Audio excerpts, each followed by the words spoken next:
Good to go. Awesome. Adam Sparks here. Let me briefly introduce myself and then we're going to get into it. Before I do that, I always forget to do this, so I put it as my first slide. Please go ahead and pull up this. And Jenna gave me a thumbs up so you can see the slides, which I appreciate.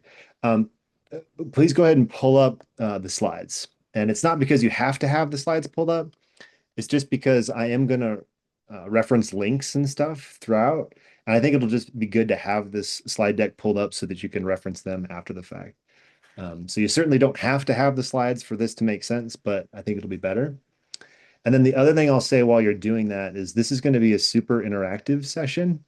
Um, we're going to actually demo Scriblit live together. So I would just in advance request that you all go along with that and participate because I think the more the merrier and the more we can really simulate what it might look like in the classroom with you all simulate being the students and me simulating being the teacher, I think we'll be better off. So hopefully that's enough time. Yeah, I see a bunch of friends up here. If you don't have the slides, I'll share them at the end too, but I just wanted to share those up front. I want to introduce myself. Yes, Angela, you are all muted automatically. This is a webinar format, so this is a little bit different from a normal Zoom meeting, where it's a bit more interactive in a normal Zoom meeting. No need to panic. So we'll have to communicate entirely through the chat. I hope that's okay. But anyway, my name's Adam Sparks. Super excited to present with you all today. I'm zoomed to you from a the small town of Louisville, Nebraska, which is just outside of Omaha, Nebraska. It's where I'm from, grew up, and proud to be zooming to you from. I taught for the last 7 years, so I taught middle and high school social studies and English in the most varied contexts imaginable. And I've already mentioned some of these, but rural Nebraska, so that's these photos. I taught at Milford Public Schools, Louisville Public Schools. I taught in southern China. If we have any international educators in the house, please let me know. I taught oral English with my wife in Hengyang, which is a city in Hunan province. I taught on the west side of Chicago at DRW College Prep with Noble Charter Schools. These are my advisory boards here. I worked in a district tech office during COVID, so it's nice to see Jenna Ray in house. I worked with Jenna at Papillion Linguistic Community Schools randomly during COVID in the Chromebook factory. Um, and then almost 4 years ago, 3 years ago now, I was a full-time grad student at Stanford in their Learning Design and Technology program. And in that program, ended up building at what at the time was called Short Answer, but is now called Scriblit. It's a short form writing platform with the goal of embedding more writing across the curriculum. And I'm excited to talk more about right now. And I do that work with my wife, Alexa. So my wife, Alexa, is much smarter than me. She also studied at Stanford, but she studied data science, much like Michael Churzin, who's in the house tonight. So she studied, machine learning, natural language processing, all the underlying data science techniques that are being used to train large language models. And so her and I have kind of combined our forces. And as a part of that, we lead workshops with schools across the country on what the heck is AI? And maybe more importantly, in our context, how do we adjust instruction accordingly, especially writing instruction in a world where machines can now write for kids, which is a huge and profound challenge. And this is a half-day workshop. We have all of about 45 minutes tonight, so we're not going to do this, but I do very much view what I'm presenting on tonight as an extension of these workshops. So I wanted to share this in case there was interest there, because we've gotten awesome feedback on these, and as much as I love building Scriblit, but I think it's always more valuable when able to position a tool within a larger framework of change when it comes to instruction. And this is our attempt to do that. So I'd encourage you to check that out. Um, okay.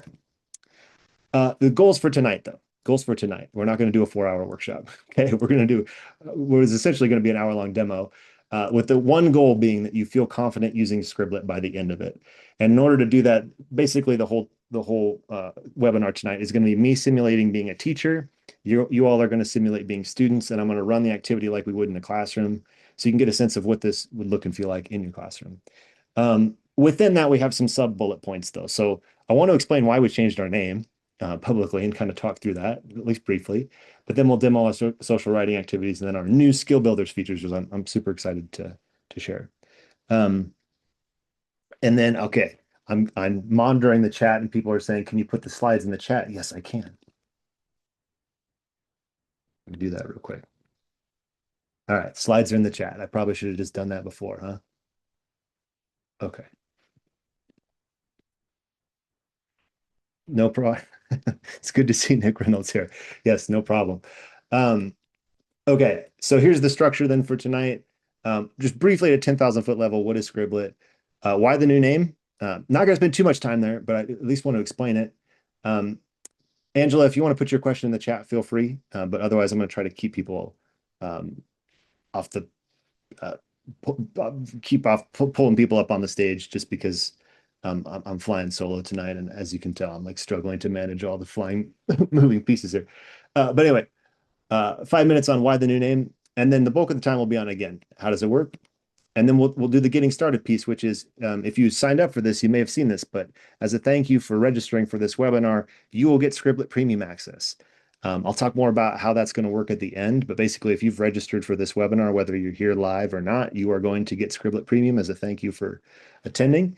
And so you can try it out and use it in your classroom. And I'll talk more about that at the end. That shouldn't take too long at all, because basically, I'm going to pre-approve your email. And when the next time you sign in or sign up, you'll be automatically approved. So yes, woot woot, says Kalen in the chat, which I appreciate. Okay. Okay, so what is Scriblit? Formally short answer.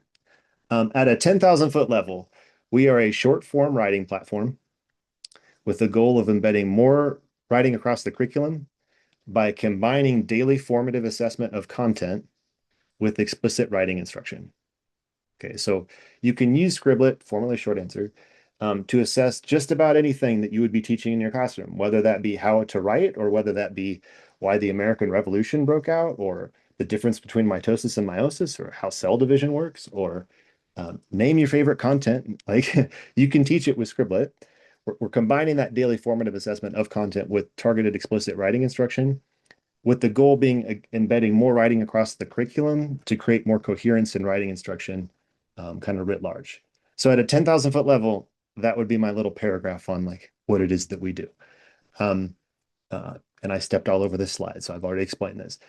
As I mentioned before, this was my master's project. We grow out of a very serious research base and best practices in formative assessment, specifically Dylan William and Paul Black's framework for effective formative assessment.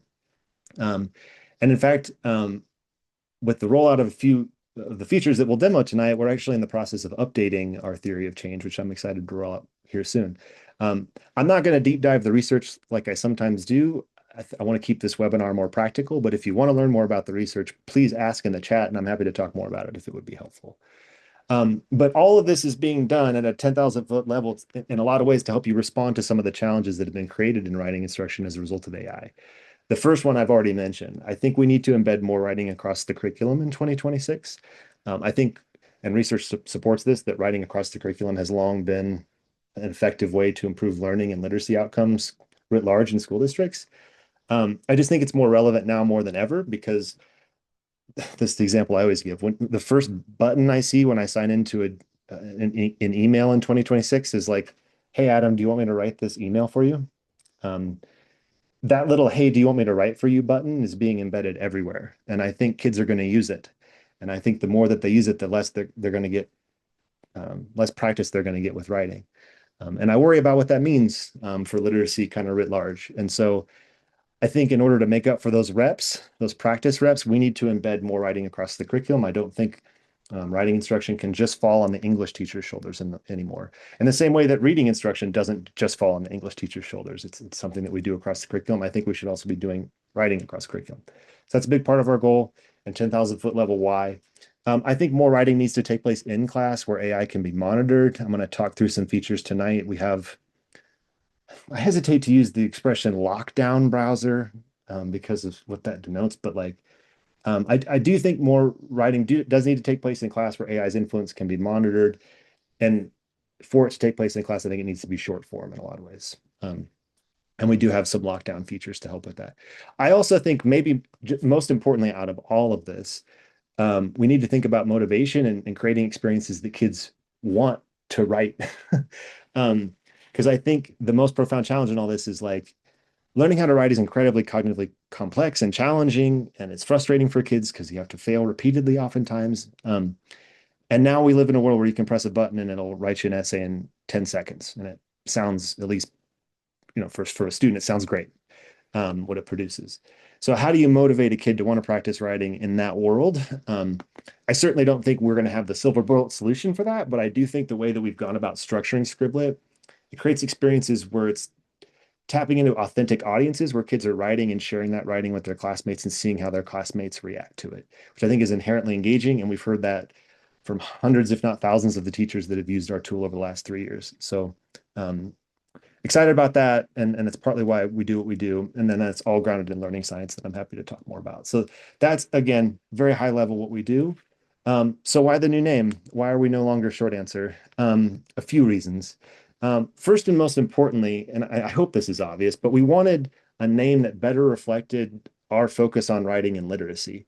When I first built, when we first built the first prototype of what was at the time called Short Answer, it was my master's capstone project, and we weren't really planning on it being a company or a tool that we would launch widely to the public. So um, we named it Short Answer for a variety of reasons that I won't go into. But over time, Short Answer felt very limiting for a variety of reasons.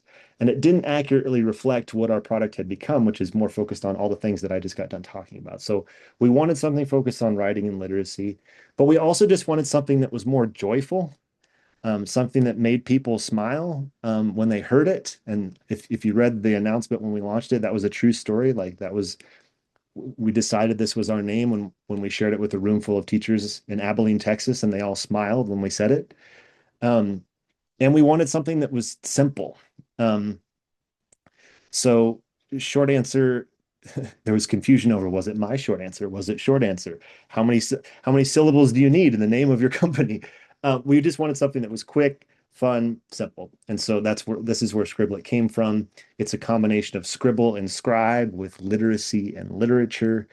It's just 2 syllables and it's repeating that short I sound, which I think makes it fun to say. And thank you to all the people in the chat who are sharing the slides. I greatly appreciate it. I'm doing my best to like stay focused while presenting, while also seeing all these messages pop up. But that's Scriblit, and that's why we're Scriblit. Just wanted to briefly talk about that. Okay. How does it work? This is the fun part and the part that I need you all the most, because this is where I'm going to simulate being a teacher and you're going to simulate being a student.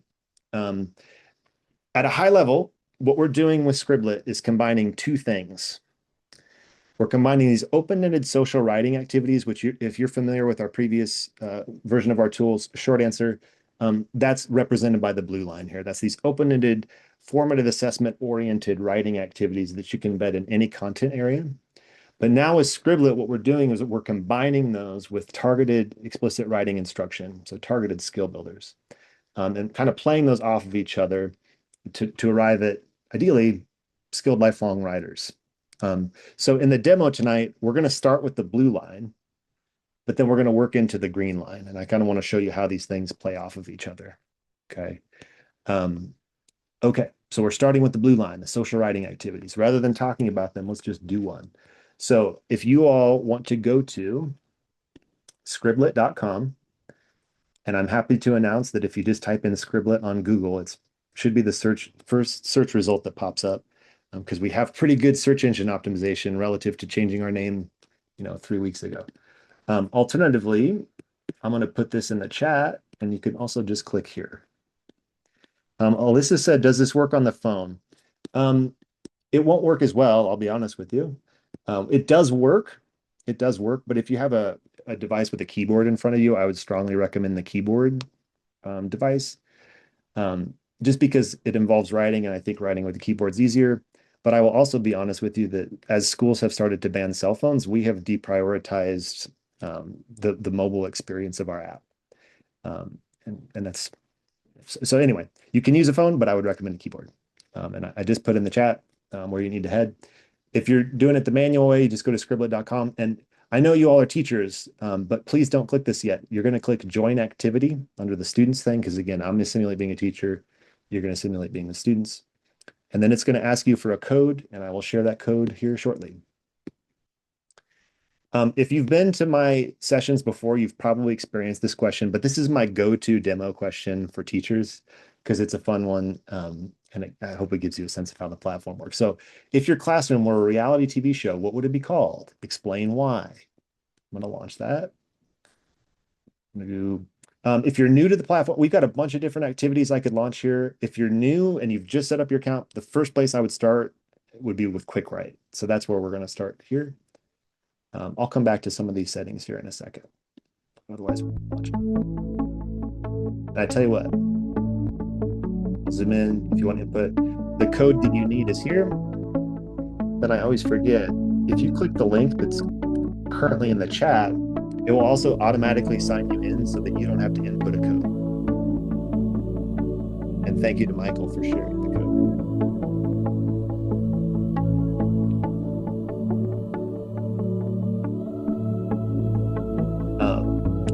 Betsy, if you don't mind putting your question in the chat, I would appreciate it. I'm sorry, I just don't have the bandwidth to be able to pull people onto the stage off mute right now.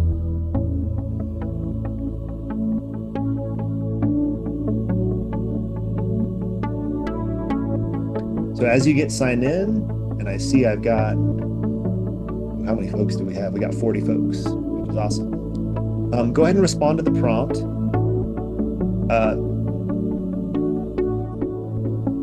Betsy said, what edge of protocols are on Scriblit? Excellent question.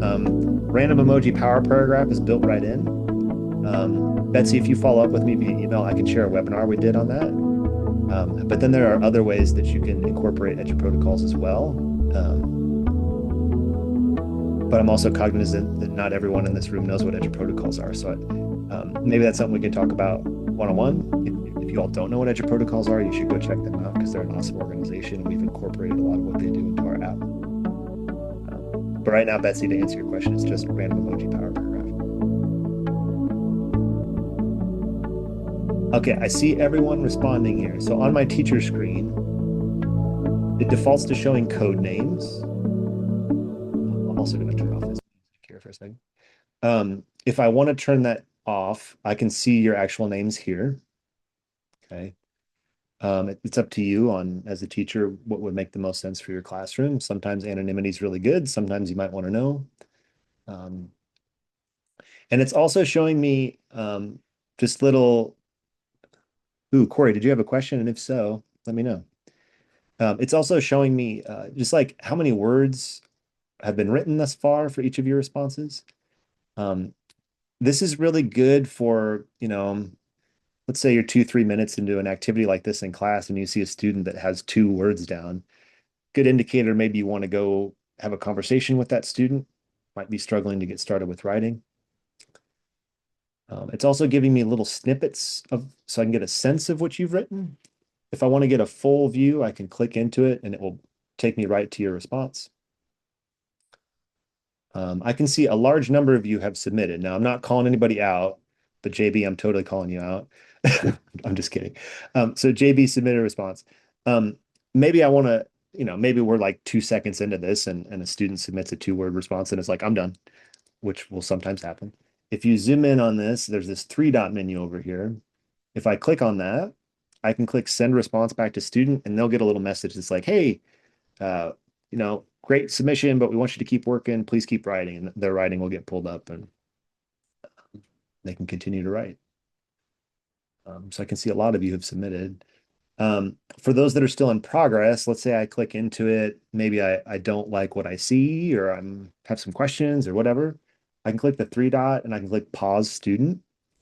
And then that will automatically, as it sounds, pause the student. They can no longer write and I can go have a one-on-one conversation with that student while the rest of the class continues to write. Diane says, love that feature, sending it back. Is that new? No, that is not new. But I do think it sometimes gets hidden because it's in that 3-dot menu on the right. So it's maybe that's bad design on my part, but it is something that sometimes gets forgotten. And then another thing I want to say too is I'd mentioned this a little bit earlier, but I didn't launch this with this turned on, but we do have a lockdown mode that's called focus mode. If you turn that on, when you sign in as a student, it will automatically full screen. And then as a student, when you if and when you exit full screen, it will automatically pause and you can no longer write. And then you'll have to unpause them if they want to keep writing. And it will, as a teacher, tell you that this is happening. And then in focus mode, it also means that students cannot copy paste anything into their response. So certainly not perfect, but hopefully a way of helping you if you're worried about kids using things in class that they shouldn't on their writing, that can be a helpful thing. Say again, how do you stop copy paste? I can show you, Angela, once we get done with this.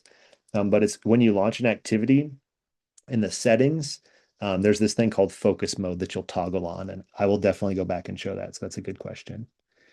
Um, Jenna said, can my students type in their native language and then will it translate to English when projected to the board? We do have a translation feature, and I think I turned that on so that students can type in their preferred language. It'll translate it over to English and they could pull that in.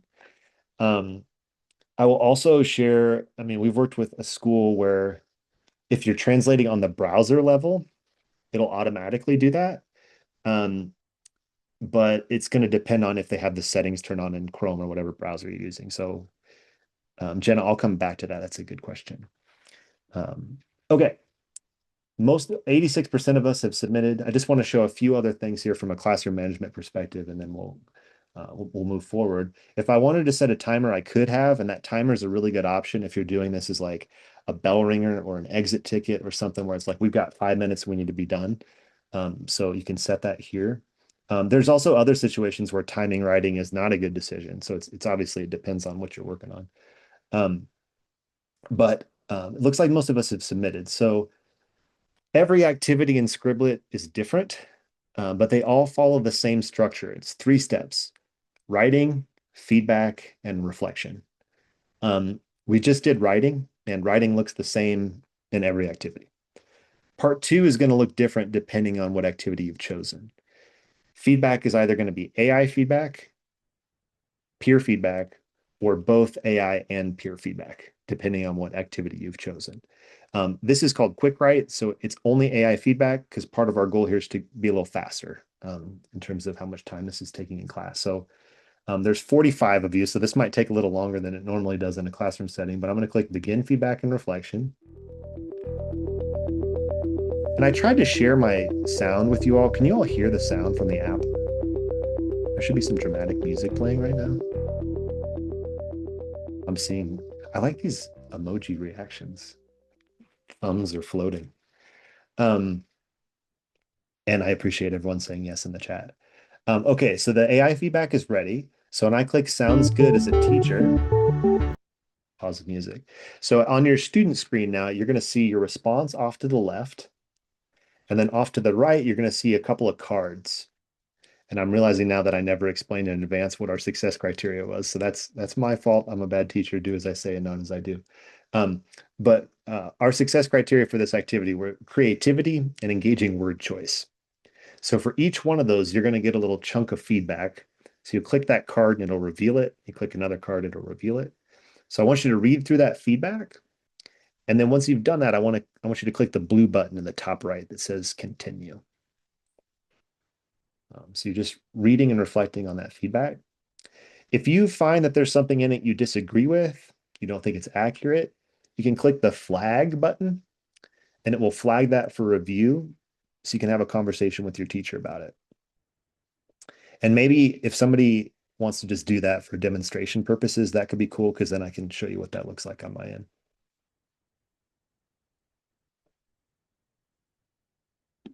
So I can see Nicholas, Kyle, Justin, Amanda, Ruth, KB, Amy, Michael, Jason have all submitted. Carrie submitted. I've got about 52% of folks here who have submitted their reflection.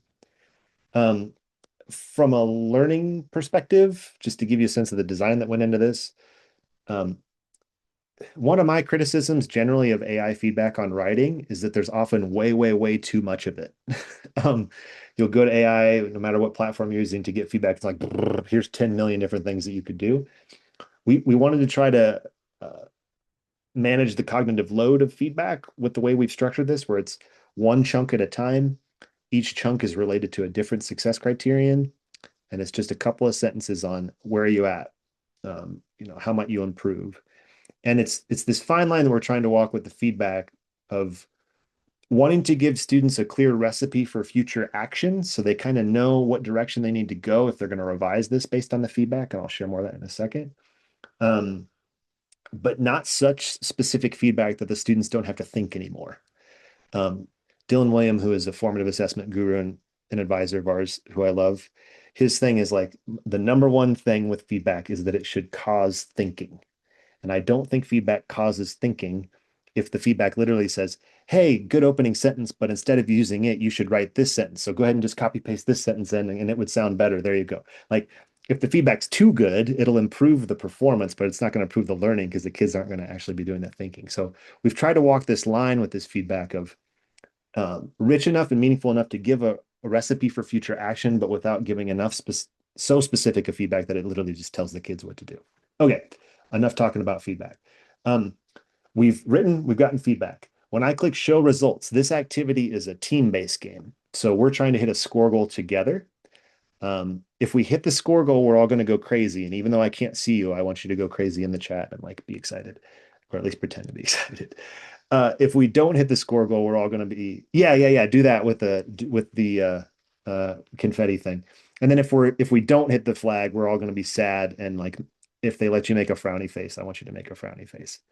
Or whatever face that is, I guess. The like, oh no face. Okay. All right, we're going to show the results.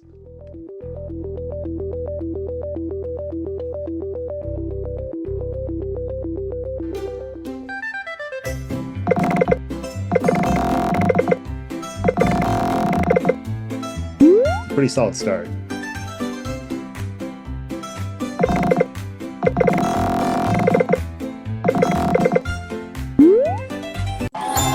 Yay! No, you're supposed to, yes, I see some people. Okay, yes. We're going very crazy. Hearts and all the things. Okay, awesome. I'm going to assume that everyone went nuts. And Melissa, this activity just got done, but I'll share a code here in a second. And it sounds like there's some sizing issues. I will definitely follow up with you on some of those things here in a second. Okay, you can stop going crazy now, but I appreciate all the hearts and confetti and stuff. Okay, so we did hit the goal, which is great. If we hadn't hit the goal, the flag would fall down and it would be like wah wah wah. We didn't, literally a sad trombone sound plays and blah blah blah, and it'll say like we'll get it next time. Okay, we have options.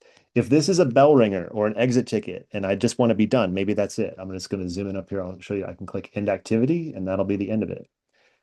If I want to extend it a bit, I can do that. So we have options. The first one is kind of teacher-led. This can be a good place to start. So I can just pull this up and now I can talk about these responses from the class. I would recommend turning off names for this. Obviously, it depends on a lot of factors, culture of your class, relationship with kids, but generally speaking, putting kids on blast here, maybe not the best idea. So I would turn that off. And then we can pull up and talk about responses. So, okay, here was a student who flagged their response for review. Maybe that's one we want to pull up and have a teacher-led conversation about the feedback. So I'm going to pull that one up. If my classroom were a reality TV show, it would be called Around the World in 180 Days. I would call it this because teaching ESL, I have students from all over the world with various cultural backgrounds, which I try to incorporate in all lessons. Classes are fast and furious with trying to fit everything into a short span of time each day within the school day of 180 days. I like that response. Thank you to Bright Riddle for that submission. So from a creativity perspective, which I know is a very subjective success criteria, it said your title Around the World in 80 Days is wonderfully creative. It's a play on the fabulous adventure story, and you've done an excellent job connecting it to your diverse classroom. Okay, so maybe this is an opportunity where I can talk to the class about what is a creative play on a famous adventure, like creative play on, like maybe that needs to be explained, and this can open up an opportunity to have a targeted conversation about what creativity looks like in this context. From an engaging word choice perspective, it said your phrase fast and furious adds energy to your writing, but try using more vivid, specific words throughout to really grab the reader's attention. Okay, I have some feedback on this feedback. Consider describing your students as or lessons with more colorful language. Okay, this feedback is okay. I think you could if you wanted to be critical of this feedback and as a class, you could maybe say this feedback is accurate, but it's not helpful in the sense that it's not necessarily clear. And like if I knew how to be specific, I would have been specific the first time, right? But maybe now as a teacher, this is an opportunity for you to open up a conversation with the class to be like, okay, what would more specific language look like in this context? Let's come up with some examples, like talk to a partner. Let's talk about it as a class. And if I, and another thing I wanted to show you, if I disagree with this feedback, I can also change it, right? So it's like, actually, I think this is proficient. So I'm going to say yes, update rating, and we'll go from there. So again, this is like more teacher-led option, but could be a good kind of reflection option. Kristen said, I see the levels of feedback. Can you designate it? Can you designate which ones students see? Um, no, you cannot. I will say students won't see like what level each of their peers scored. Um, but you can't control, like it's going to automatically show the students their feedback and proficiency level. I hope that answers the question. And if not, please follow up in the chat. Um, okay. So this is going back to your options here. This is read responses and reflections. If I wanted to do something more student-led, I can do that too. So if I click pair up and discuss, up on my teacher screen, it's going to pop up a bunch of pairings. On your student screen now, it's telling you to go and sit with someone. If you see some pairings here that maybe aren't going to be productive, you can click the shuffle pairs as many times as you would like, and it's going to change the pairings. But then once you've got the pairings where you want them, I click begin discussion. And now it's basically just going to be a structured think pair share where we're getting kids sitting next to each other, talking about their feedback and reflecting together. And we've defaulted to just kind of generic um, reflection questions that we think will be valuable across content areas and grade levels and subjects. So it's like, what is one thing that's similar and one thing that's different between you and your partner's feedback? Talk it out. And then I'll skip to the next one. Okay, KB and Rodolfo, talk about what you talked about. Amanda and Lindy, share out what you talked about. So again, just as think pair share, but a way of getting kids sitting together, talking to each other about their feedback. The next one is what is one thing you've learned from your feedback that you received? And then the last one is what is one comment or question you still have after reviewing and discussing your feedback? The number one question we get with this is, can I customize these prompts? Right now, no. And we did that intentionally because we want to keep things as simple as possible of just like launch it and go without having to customize everything. That said, customizing these is definitely something that's on our roadmap from a product perspective.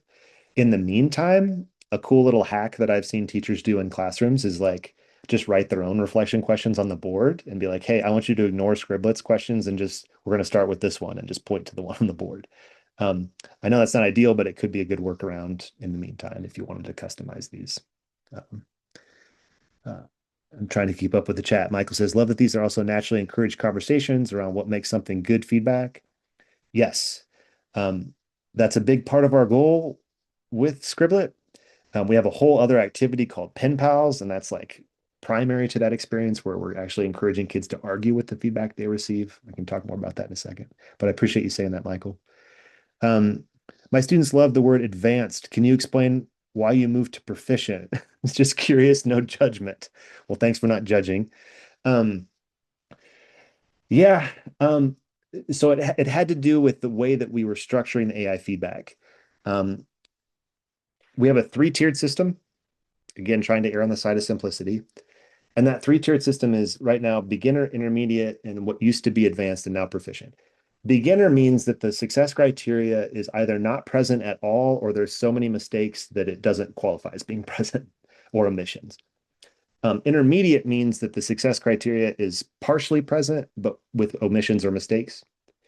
And then that third category, which used to be called advanced and is now proficient, is just that the success criteria is fully present with no mistakes and no omissions. We felt like proficient was a more accurate label for that third tier than advanced. Because to us, advanced would actually be one step above proficient. Um, and we've toyed around with moving to a 4-point scale.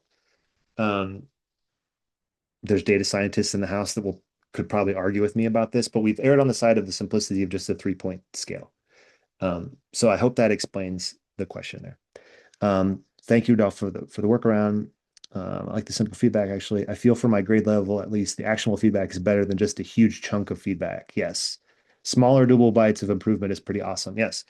And not to go on a science of learning tangent, but I think it's in line with cognitive load theory in the sense that it's trying to modulate feedback to manage how much stuff for lack of a better expression, kids are managing in their working memory at any given time. So thank you for picking up on that.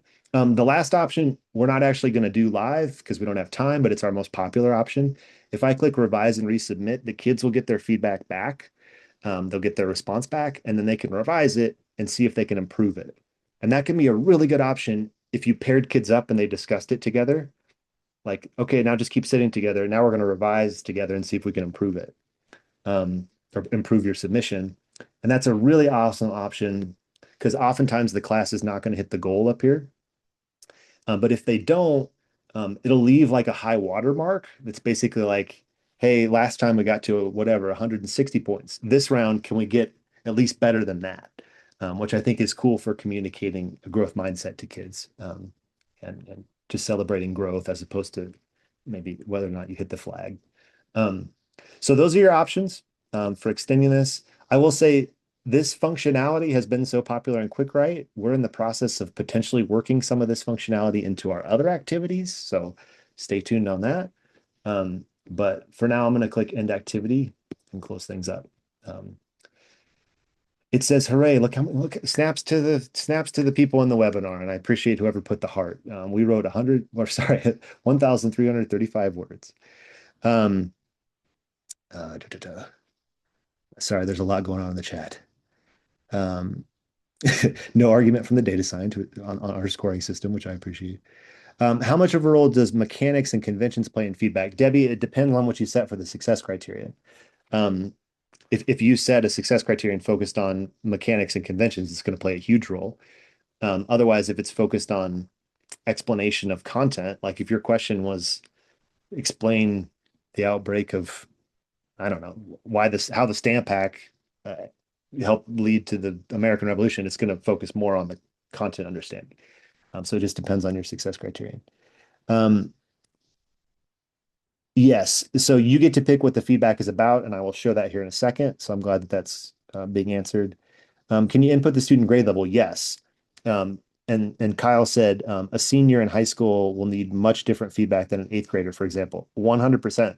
So the way that we handle that is when you create an account in Short Answer, we ask you, where do you teach? What age group do you teach? What content do you teach?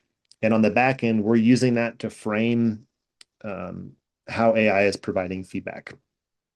So I guess the important point there is when you create an account, just make sure you tell us accurately what you teach. And then that's going to customize it. Angela said, at some point, would you be able to build your own AI-driven feedback into this? I teach AP and I use this to an SAQ point system. Okay. Yes, Angela, I taught APUSH in Chicago. That has been a hotly requested feature of basically like inputting your own rubric and scoring it based on the rubric. Without going on a tangent, we have mixed feelings about rubrics, but that is something that's on our roadmap because that is a very requested feature. So maybe follow up with me and we can talk more about it because I'd love to get your thoughts on it. But right now, I'll just say it's on the roadmap. It's not in the app yet. Could a student copy and paste into a doc so that we can continue working on the assignment, Jenna? Yes, and in fact, there's an option if you click the three-dot menu as a student in the top right. Now this is a premium feature, so I need to preface that. But you can export to docx, and then you can open up that docx file in whatever, Google Docs or Microsoft Word or whatever. And Tara, yes, it's also, I mean, the AI feedback is more oriented towards age range than it is to content area. So I guess yes and no in response to your question. Okay, I'm going to remove you all and view the results. This is not something I would normally pull up in front of the class, just to be clear. This is more for your purposes after class, but I can now see, I can see my students' responses. I can see the feedback off to the right. I can see which students flagged their feedback for review if I wanted to go have that conversation maybe sometime after class. Try to think of other things to share here. On the premium plan, you can export results. I'll zoom in on this so you can see it to a docx or CSV, and that's going to open up each individual student's document, but it'll also have a collected document that has all their writing and feedback in it. And then you can also export it to a CSV if you wanted to do maybe some higher level data analysis stuff It'll all be in a spreadsheet for you. Okay, you'll notice this purple bar that popped down. I'm going to come back to that in a second, but real quick, because there were some questions in the chat, I want to first show you how I set up this activity. So I'm going to go back here. To create an activity, I just click this blue button in the top, create activity. There's two things here. There used to only be one thing. Now there's two things. Welcome to Scriblit. So the first thing is the writing prompt, which is what we just did. This is a very straightforward process. What prompt or question you want to ask? If your classroom were a reality TV show, what would it be called and why? Okay, I can organize it in like folders if I wanted to. Let's pretend this is my Civil War unit. Not that it is. I can attach images. So if I wanted to attach a primary document the kids need to analyze, or a chart or a graph they need to explain, or et cetera, they can attach that here. Or sorry, you can attach that for them here, and then it'll show up as a thumbnail when they're doing their work.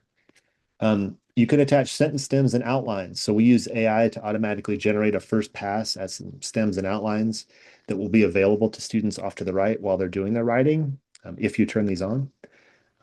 These are very much a first pass, so I would encourage you to make these whatever you want. Don't judge my spelling and typing, okay? It's hard to type in front of people.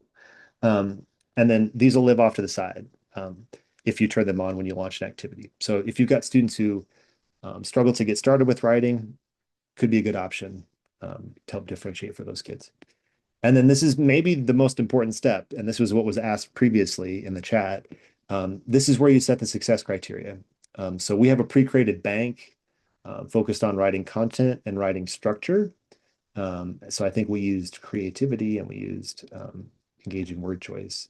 But you can make these whatever you want. So I'm going to create my own custom. Oops, sorry. That's not what I want to do. I'll zoom in. I could create.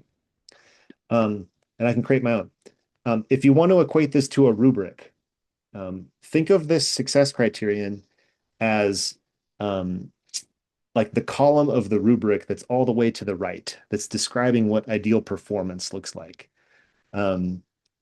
So let's pretend it's like, I don't know, clear CER structure. The response has a clear claim, 3 pieces of evidence from the reading, and strong reasoning off of each piece of evidence. I'm going to click save. That will now live in this bank over here. And notice that I have a bajillion of these because I do a lot of Scriblit demos. I'm going to click add, click next, and then I'm done. I can review it, make sure it all looks good. If I want to preview how it'll work with my class, there's this preview button over here, and I can preview the different activities. But otherwise, I just click create and exit.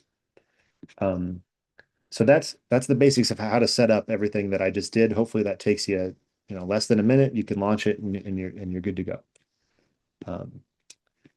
We demoed Quick Write. We've got a ton of different activities in the platform. Off to the left, there's this learn section. If you want to see like a clickable tutorial that will walk you through how each activity works, this is the place to do that. Just in the name of time, we can't go through every activity. If you're new to the platform, I would recommend Quick Write, and then I would recommend Battle Royale. Those are our two most popular activities.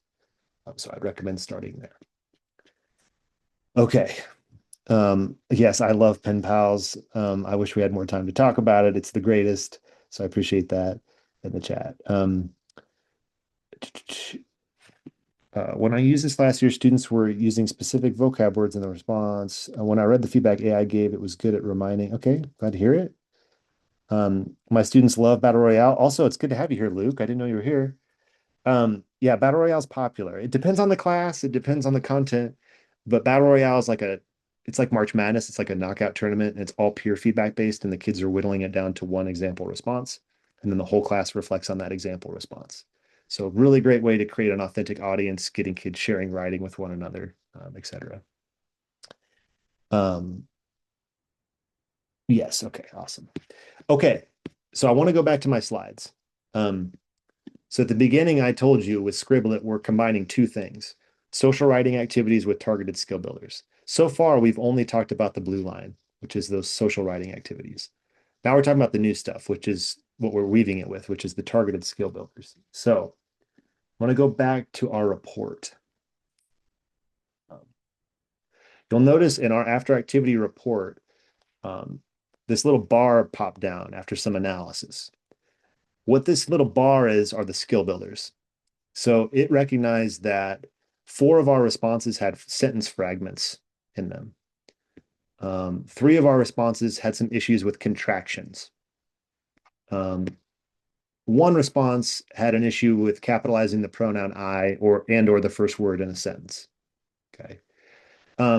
Given that 4 responses had fragments in them, and I know that this is a skill that a lot of kids struggle with, especially at the well, I don't even want to put a grade level on it because I'm guessing that you all probably have seniors in high school who are still writing with sentence fragments. Writing's a challenge. Maybe that's a skill we want to work on. Okay. So I'm going to click into that. It'll show me which responses had that error if I want to look at it. But I'm going to go ahead and click Generate Skill Builder. Okay. So I've already clicked the skill. Now I'm going to type in the content that I'm teaching. So I'm going to pretend that I taught US history. Yeah, let's do US history. Um, we're reading Washington's farewell address. Okay, so this is the topic that I'm teaching. This could be anything. This could be chapter 7 of The Great Gatsby. Um, I don't know. Something about science. I didn't teach science, so I always struggle to come up with examples off the top of my head. Maybe it's like cell division. I don't know. I always go to that one. But I'm going to do Washington's farewell address, generate skill builder. It's now going to generate an activity for me where the kids are going to practice turning a fragment into a complete sentence. But all of those sentences are going to be about Washington's farewell address. So I don't have to leave the content that I'm teaching to teach the targeted explicit writing skill. And my goal with this and our goal with this at Scriblit is, again, to create more coherent, intentional writing instruction that's happening across the curriculum by embedding it in the content that you're already teaching. Okay, so I'll come back to the questions in the chat here in a second. So it's going to generate off to the left the fragments and then some example responses. You'll notice that it says, because there can be multiple correct responses, AI will be used to evaluate the submissions. I think that's a really cool affordance of AI, that kids can write whatever sentence they want to solve this, because there's multiple ways to turn this into a complete sentence. And so we can now move beyond just selected response tasks and towards more like authentic writing tasks, which I think is really cool. But it's essentially the kids are going to practice fixing, turning these fragments into complete sentences. I can get rid of these if I don't like some of them and reduce it. I can also just click add task and it'll automatically generate me another task for the student. So I'm going to, because we're actually going to do this live, and I know you all know how to turn fragments into complete sentences, we're just going to do 4 of them. Okay. So I'm going to click create and exit. And then these can be launched synchronously and asynchronously. So if you wanted to do these, create it Monday, it's due Friday for homework, you could do that. I've seen teachers use it as a station during like station rotation. You can do that. It doesn't have to be done live. So you have options. I'm going to go ahead and click launch. How many of you are there? I think there's like 40 of you. If I had set up my class in advance, I wouldn't have to do this, but so there's 40 of us, and it doesn't allow pre-typing text on this one. So I'm just going to click launch. And then if you want to click the link in the chat, it'll automatically sign you in. I just put it in the chat.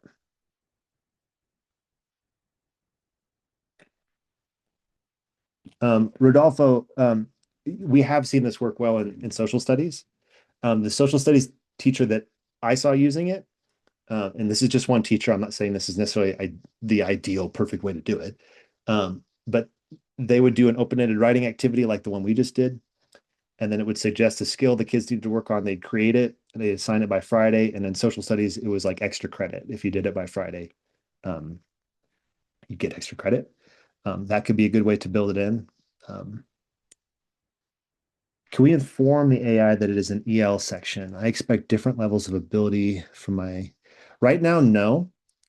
But I'm going to make note of that, And this is actually a good call out. So this is from Jenna. Um, we launched Skill Builders. First of all, we iterated with 40 teachers across the country over the course of a year in developing these. But that said, we still need your feedback on them, and we're still very much building them while we're flying them. And that type of a question is really helpful. So I want to make note of it. Um, and please email me because this is the type of feedback we want as we continue to iterate on it. And thinking of the stations, can any of the writing activities that receive AI feedback for revision also be used? Alyssa, no, not right now, but we are working on it. And you'll notice in the app it says coming soon. I promise it's a top priority. Caroline, right now, Immersive Reader will not work with skill builders, but literally as we speak in a room behind me, our software development team, i.e. my wife, Alexa, is working on reading this text aloud to students natively in ways that will help, I think, with what you're getting at there. So that is coming soon, like very soon. Yes, of course. Okay. As a teacher, I can see I have many of you here. I'm going to go ahead and actually pull up a student account so you can see what this would look like from a student perspective. Okay, I can see. Ooh, Taylor Swift's in the house. Good to have you here, Taylor. Um, as is Nicholas Robert Reynolds. Okay, I'm going to click continue. It's going to introduce me to the skill and why it's an important skill. And now here I go ahead and fix. So it's warning against political parties. Washington gave his speech. Okay, not the greatest sentence in the world. But let's see if yay, I got it. Okay, so you'll notice we got a couple things going on here. I've got an individual score, but we're also working together as a class. We've actually structured, partly because people liked Quick Write so much, we structured skill builders very much in the same style where kids are working together. If I get 3 right in a row, I'll get a hot streak. If I want to learn why I was right, I can click why, and it will give me an explanation of why what I wrote was correct. If I disagree with it, I can flag it, just like before. I click next.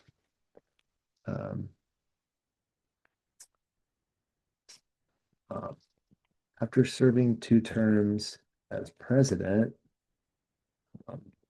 Washington stepped down, setting an important precedent for future presidents. Not that that's a timely sentence. Okay. Submit. We'll see if I get this right. I got a complex sentence here. Yay, I got it right. Okay, next one.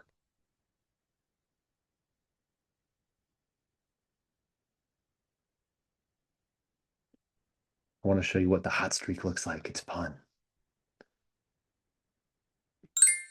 Okay. I got a hot streak. I can hype on my classmates. You're cooking with ingredients I've never seen before. And now some other students, if you're still working, are going to get a little message that pops up the next time you submit that's like, hey, Adam's hyping you up. So we're doing our best to make this feel like a living, breathing social experience in the same way that our open-ended writing activities are. This is something we're still very much iterating on, but again, trying to make it engaging, social, living, breathing, and fun for kids. I do want to show you what it looks like when I get it wrong. So if I say, hoping to guide the new nation, Washington. Okay.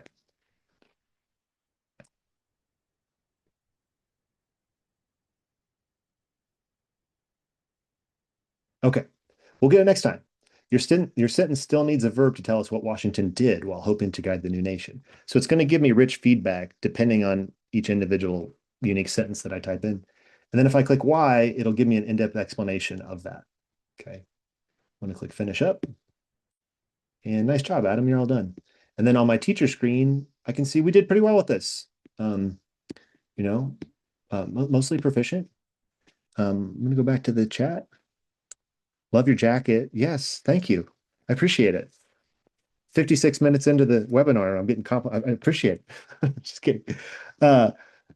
Yes, thanks, Nick. Okay, I appreciate all the love for the custom Better Together fall collection here. Okay. Um, all right, I'm gonna thanks for the hearts. Okay, let's just pretend we're done as a class. I'm gonna click end submissions. I can just end the activity and be done, or I can display results. We'll see if I hit the goal. All right, sorry, if we hit the goal. We hit the goal. You'll notice again, very similar to quick writing.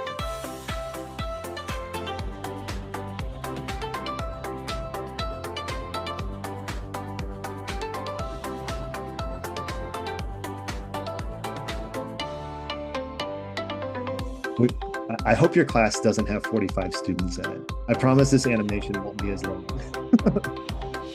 Okay. If your class does have 45 students in it, I have questions. Although I taught in China and my classroom had, I mean, at times 60 to 70 kids in it at a time. So that was an experience. There's so many people that even the animation is breaking. Victoria, 40 in one class. What is going on? We need to debrief after this. Okay. I can now see, yeah, there's emojis reacting. I can now quickly get a look into, okay, which tasks did we do well on? Are there areas for growth? You know, it seemed like several students missed task 4. Maybe we want to pull that up and discuss it as a class. So you can do that here. Otherwise, I click in discussion. And I have the report after the fact, so I can pull up responses if I want to. Again, this is more for your purposes after class, not to pull up in front of the class. And then I can assign this by class. So I'm going to take this and I'm going to move it to be assigned to my first period English class. And then when I go to first period English, it's tracking each one of these skills in real time. And this says I teach 10th grade, which in this case, that was more of like maybe a middle school standard. So then I can see over time, how are we doing on different skills? So like I use this account for all my demos and it looks like we've done a few there, and there commonly confused words before, and we did really well with those. So it looks like the class is doing well with those. But I can track each of these in real time. Yes. Awesome. I'm glad Joe says hi, Jenna. Yeah, the read aloud. We're working on the read aloud now. I promise it's coming very soon. Yes, and Jessica, the tracker, in order to get this, you have to set up a class, which is very easy. You just click create class and you type in your name and your grade level and what you teach and how many students are in there. And then you can assign it and start tracking it this way. Okay. Now, the way that I created that skill builder was based on the results of the writing activity. I don't have to do that. If I go here and I just click create activity and then just go directly to skill builder, I can then just go select whatever skill that I want to work on. So we have a library of over 150 Common Core aligned writing, grammar and language skills. So I know commonly confused words are a common challenge. So maybe there, and there, or your, for example. I see that one on social media all the time. I'm going to type in, we're reading chapter 7 of The Outsiders. I'm going to click generate skill builder. Now I've got an activity where the kids are going to practice your versus your, but it's all going to be about chapter 7 of The Outsiders. So again, keeping them grounded in the content, but teaching the explicit writing skill. So hopefully a way of, again, embedding more explicit writing instruction across the curriculum to create coherence in writing instruction, a major part of our goal. Okay. We're coming up on time here, and I want to be respectful of that. I'm going to go a little bit over time. I hope that's okay. I hope that you now see how we're weaving together these two things, these social writing activities and these targeted skill builders. I think if we can do this and we can write a lot in all content areas, we're going to make up for those lost practice reps and get kids more high quality practice in every content area to improve writing and by association literacy. Okay, getting started. A few things here. On slide number 22, you will find our website, our teacher community, and because I know we have a boatload of folks here from Texas, we have TEKS guides, so I specifically include those. We're not going to have time to talk about this, but there's more ways that you can use Scriblit on slide 23. But I want to make sure I get to slide 24 because I know that's why a lot of you came. So What I'm going to do tonight is first and foremost upload this recording and share it with you so you can access it afterwards. But second of all, everybody who registered for this webinar, I'm going to go into our system and pre-approve your email that you registered with, such that the next time tomorrow, when you sign in, you'll be automatically upgraded to Scriblit Premium so that you can use it in your classroom. If that doesn't happen, or if you registered with an email that's different from the one you actually want to use, please email me directly and I will figure that out and we'll get you onto premium so that you can use it in your classroom because we really want to support your writing outcomes. So that's all the details here and what you should be looking for. You don't necessarily have to fill out this form if you don't have premium. You can also just email me directly. Um, that's the end of the webinar. I really appreciate you all coming. Here are the slides. That's my email. I'm adam@scriblit.com. If you have the slides pulled up, my Calendly is linked there. If you want to set up a one-on-one meeting with me, we would love to talk more and support your writing outcomes. These are all of our social channels. I'm most active on, here's a juxtaposition for you. I'm most active on Substack and TikTok. So if you want to follow up there, you can, but we are active across all of these. Otherwise, I'll hang out and answer questions, but I really appreciate you all being here on what is for many of you the first week of school with kids. And I know you're exhausted, so happy Friday Eve. Have a great Friday and a great weekend, and go Big Scriblet. Thank you for coming.